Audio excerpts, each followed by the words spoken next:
Bismillahirrahmanirrahim.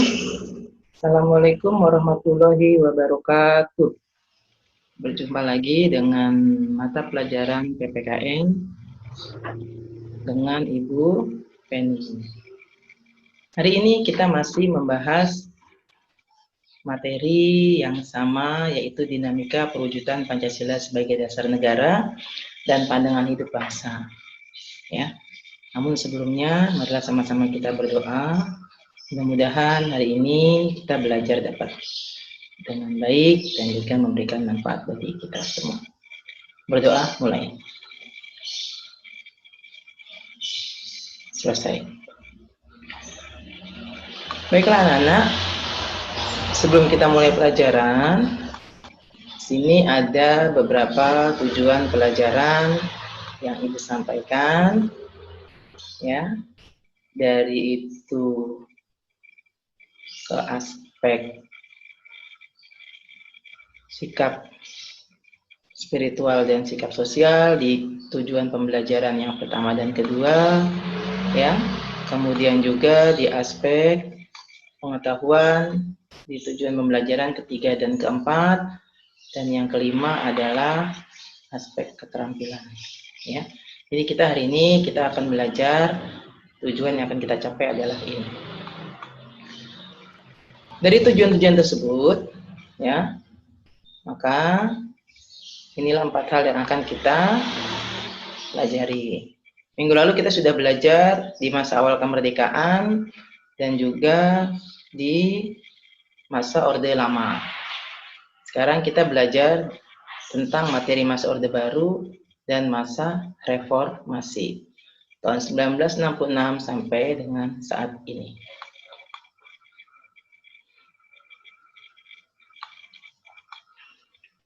Masa Orde Baru yang ketiga ini adalah dari tahun 1966 sampai tahun 1998. Apa itu masa Orde Baru?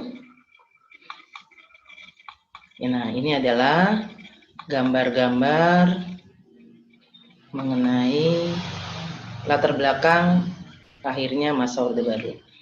Kalian ingat minggu lalu dan juga tugas yang sudah Ibu berikan, ya. Ini dekat sekali dengan sekolah kita, ini Monumen Pancasila Sakti, ya.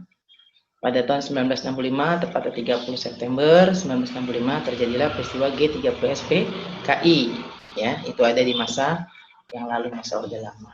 Nah, dari peristiwa tersebut, ya, itu membuat keadaan masyarakat, bangsa dan negara mengancam segi ketahanan dan pertahanan bangsa Indonesia. Banyak masyarakat melakukan tuntutan-tuntutan kepada pemerintah, mahasiswa berdemonstrasi, masyarakat berdemonstrasi, ya. Mereka mengeluarkan tritura, 3 tuntutan rakyat. Apa saja? Bubarkan PKI, perombakan kabinet atau menteri-menteri, juga turunkan harga, ya. Kenapa? Karena dianggap PKI waktu itu meresahkan setelah terjadinya peristiwa G30SP-KI. Juga turunkan harga bahan-bahan pokok itu sangat melonjak tinggi, sehingga meresahkan masyarakat. Juga perombakan kabinet atau menteri-menteri yang menduduki jabatan-jabatan menteri. Ya. Akhirnya dari sini, ya, dari 3 tuntutan ini, keadaan semakin meresahkan di dalam masyarakat, bangsa dan negara. Keluarlah suatu surat yang namanya Surat Perintah 11 Maret atau disebut Super Semar. Super Semar ini adalah surat perintah yang diberikan oleh Presiden Soekarno kepada Soeharto. Yang intinya adalah memberikan tugas tanggung jawab kepada Soeharto untuk mengambil tindakan-tindakan yang diperlukan dalam rangka mengamankan bangsa dan negara. Nah, salah satu tindakan yang diambil oleh Soeharto adalah membubarkan PKI dan ormas-ormasnya, organisasi masyarakat. Setelah adanya surat perintah 11 Maret, tahun 1966, ya. Akhirnya Soeharto dilantik menjadi pejabat presiden tahun 1967 dengan surat ketetapan MPRS, dan akhirnya sejak saat itulah Soeharto melanjutkan jabatan Presiden Republik Indonesia dari tahun 1967 dari surat perintah 11 Maret 66, 67 adalah ketetapan MPR sebagai pejabat presiden, dilanjut menjadi Presiden Republik Indonesia sampai ya dengan tahun 1998. Inilah peristiwa yang melatar belakangi masa Orde Baru. Nah, pada masa Orde Baru tersebut, karena kita membahas tentang Pancasila, maka di sini apa saja ya pelaksanaan Pancasila tersebut, segi positifnya, segi negatifnya, atau kelebihan dan kekurangannya. Ya. Ini kita lihat di sini pada masa Orde Baru, ingat tahunnya 1966 sampai dengan 1998. Ya.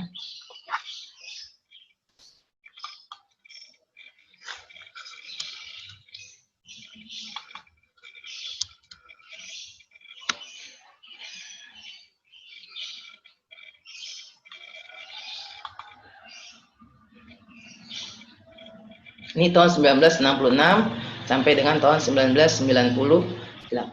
Apa itu? Ya, peristiwa-peristiwa yang berhubungan dengan Pancasila pada masa itu. Bentar. Yang pertama, pada masa Orde Baru, tadi kita tahu bahwa Presiden dijabat oleh Soeharto, itu sebagai Presiden Republik Indonesia sejak masa Orde Baru tersebut.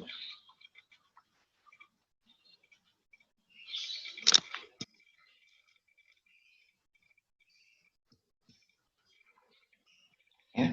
Nah, pada Orde Baru ini bercita-cita melaksanakan Pancasila secara murni dan konsekuen. Pancasila dan Undang-Undang Dasar 1945 secara murni dan konsekuen. Selanjutnya, menetapkan Pancasila sebagai sumber dari segala sumber hukum negara. Jadi satu-satunya sumber hukum, segala peraturan tidak boleh bertentangan dengan Pancasila. Kemudian apalagi, pada masa itu juga MPR membuat suatu ketetapan atau disebut dengan ketetapan MPR, TAP MPR nomor 2 MPR tahun 1978. Apa isinya? Isinya adalah tentang pedoman penghayatan dan pengamalan Pancasila Eka Prastya Pancakasa. Dulu disebutnya P4. Ya. Ini zaman ibu sekolah ini ada. Zaman orang tua kamu sekolah juga ada seperti ini. Meliputi 36 butir nilai-nilai Pancasila yang ada dari sila pertama dan kelima. Pada masa Orde Baru juga pembangunan nasional itu direncanakan secara bertahap. Direncanakan dan dilaksanakan secara bertahap. Jangka pendek, jangka menengah, dan jangka panjang. Kemudian, sesuai dengan Undang-Undang Dasar 1945, bahwa pelaksanaan pemilu dilaksanakan setiap 5 tahun sekali. Pada masa Orde Baru, yang memilih presiden itu adalah MPR. Apalagi di masa Orde Baru tersebut, ya, di sini adalah Pancasila tadi dikatakan sebagai ideologi tunggal dan merupakan sumber nilai serta kebenaran yang ditanamkan dalam masyarakat. Jadi satu-satunya sumber nilai dalam kehidupan berbangsa dan bernegara. Ya. Oleh sebab itu tadi Ibu katakan salah satu caranya adalah pemerintahan Orde Baru ya menanamkan Pancasila ya pada setiap lingkungan masyarakat. Di sekolah setiap tahun ajaran baru, peserta didik yang baru itu melaksanakan penataran P4 atau melaksanakan penataran yang tadi bilang tadi Eka Prastya Pancakasa. Kalau sekarang kamu seperti melaksanakan kegiatan MPLS. Warga negara yang berbeda pendapat atau tidak sepaham dianggap melanggar ideologi negara. Ya. Kemudian banyak terjadi KKN. Apa itu? Korupsi, kolusi, dan nepotisme. Ya, mengenai ini silakan kamu cari informasi apa itu korupsi, kolusi, dan nepotisme. Ya. Kebebasan-kebebasan masyarakat itu dibatasi. Di antaranya ada kebebasan pers, persurat kabaran, ya. Apabila mereka tidak sesuai dengan aturan yang berlaku, ya, mereka bisa saja persurat kabarannya, izin beredarnya dicabut oleh pemerintah. Selanjutnya, kebebasan berpolitik juga dibatasi.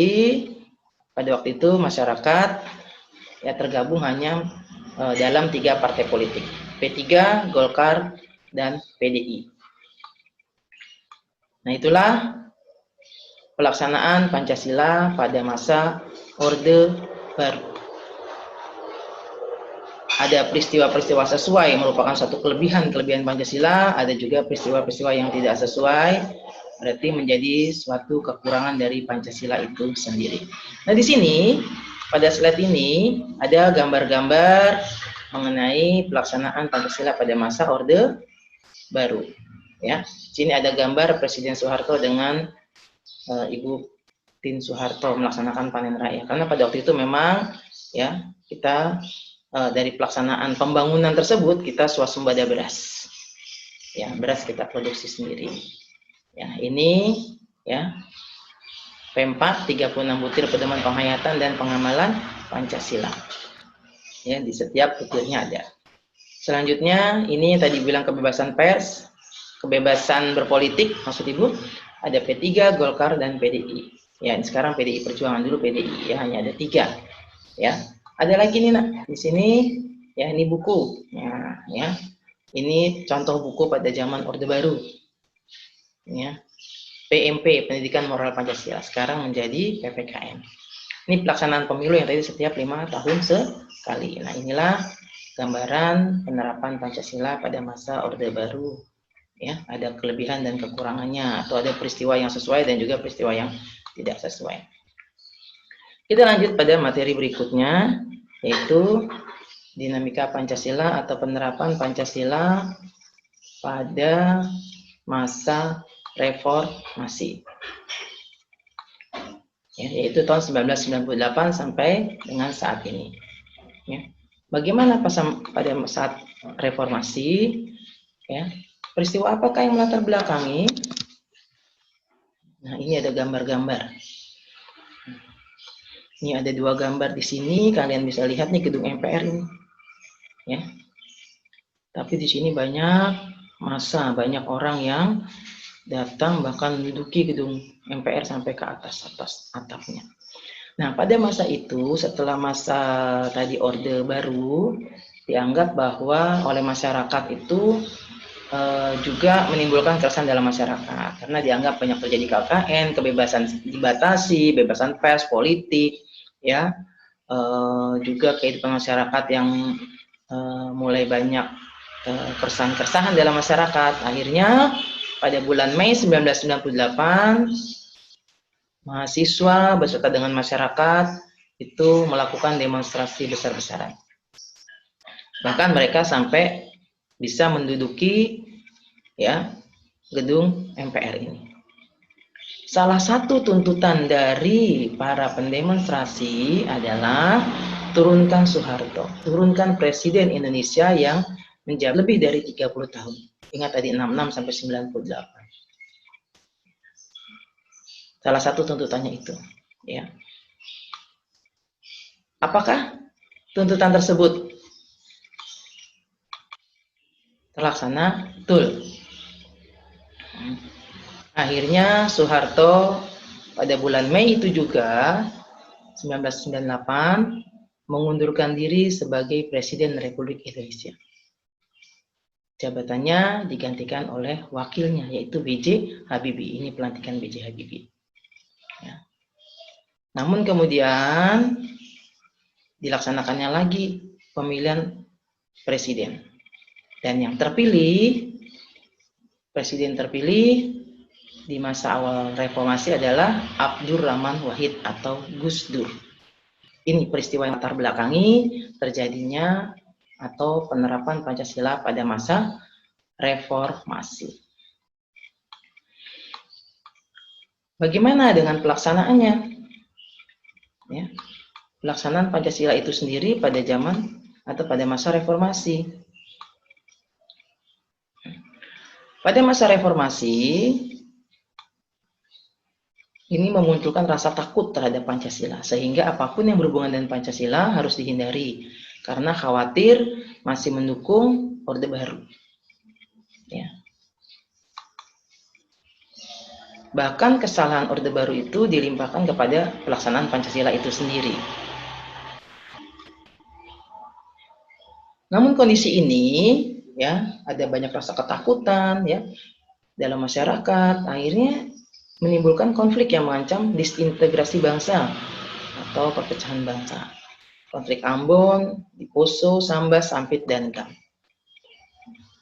Bahkan juga karena tadi pada masa Orde Baru kebebasan dibatasi, pada masa reformasi kebebasan sepertinya berlebihan. Ya, mereka bebas bisa melaksanakan demonstrasi, kadang bersikap anarkis, merusak, ya. Bahkan dari pengaruh globalisasi juga, pengaruh media massa, internet, ya, yang menimbulkan atau yang bisa membuat krisis moral di dalam masyarakat. Karena apa? Mereka bisa mengakses berbagai macam informasi dari dalam ataupun luar negeri, ya. Apabila mereka tidak mampu mengambil hal-hal yang positif, maka bisa menimbulkan krisis moral. Ya. Bahkan globalisasi ini adalah kita bisa melihat atau mengetahui apapun yang ada yang terjadi di negara lain, ya, itu bisa menimbulkan krisis moral di dalam masyarakat apabila tidak digunakan dengan sebagaimana mestinya. Apalagi pada masa reformasi tersebut, ya, penerapan Pancasilanya, kelebihan kekurangannya, apalagi kita lihat di sini.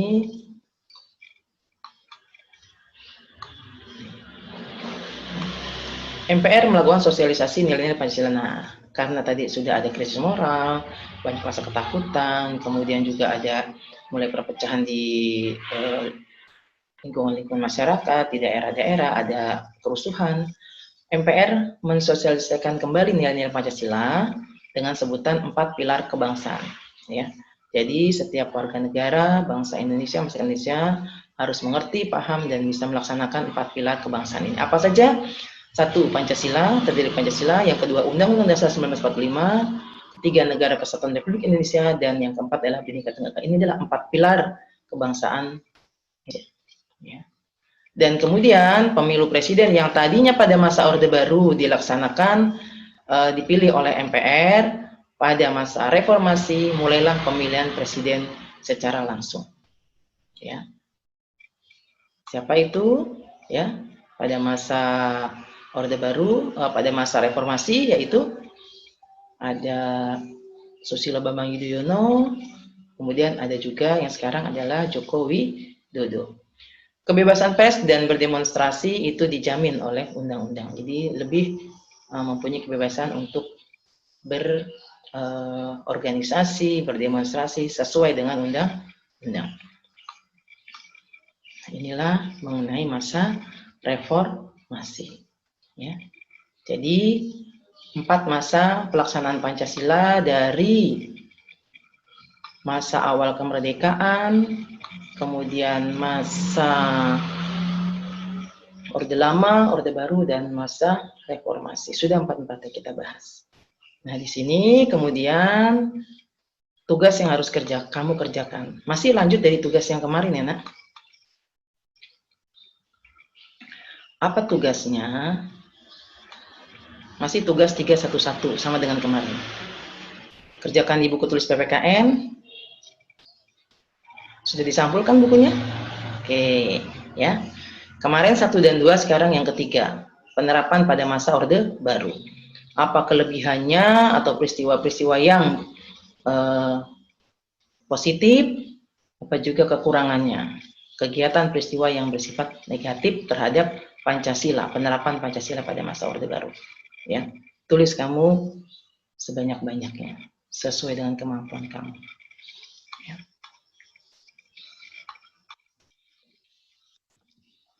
Tugas selanjutnya, yang keempat sekarang, masa reformasi. 1, 2, 3, sekarang keempat. Ini ya, masa reformasi masih tugas 3111 ya. Sama seperti yang lainnya.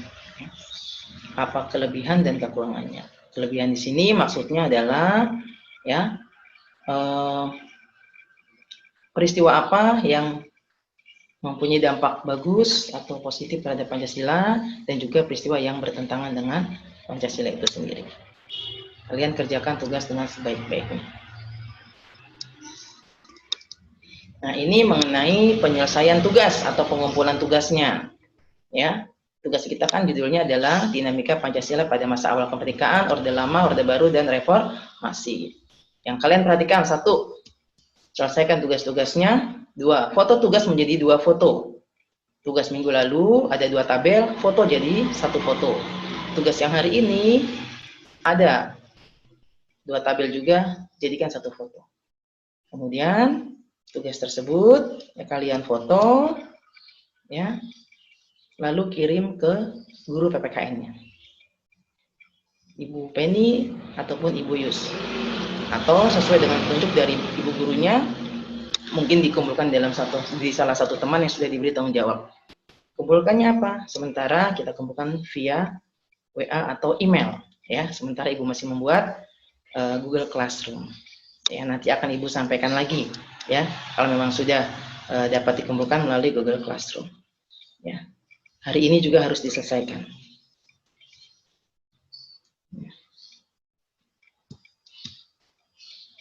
Terima kasih kalian sudah melaksanakan kegiatan pembelajaran pada hari ini.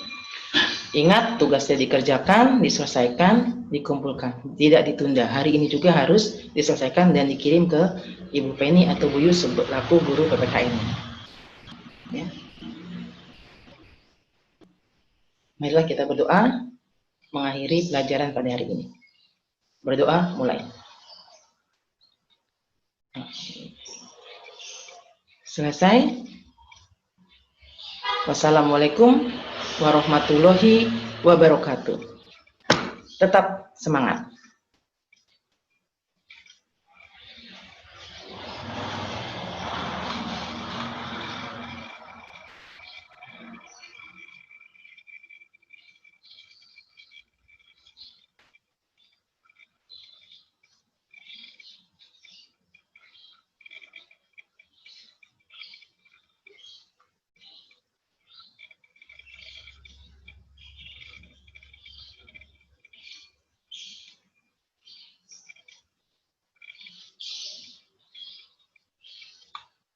Thank you.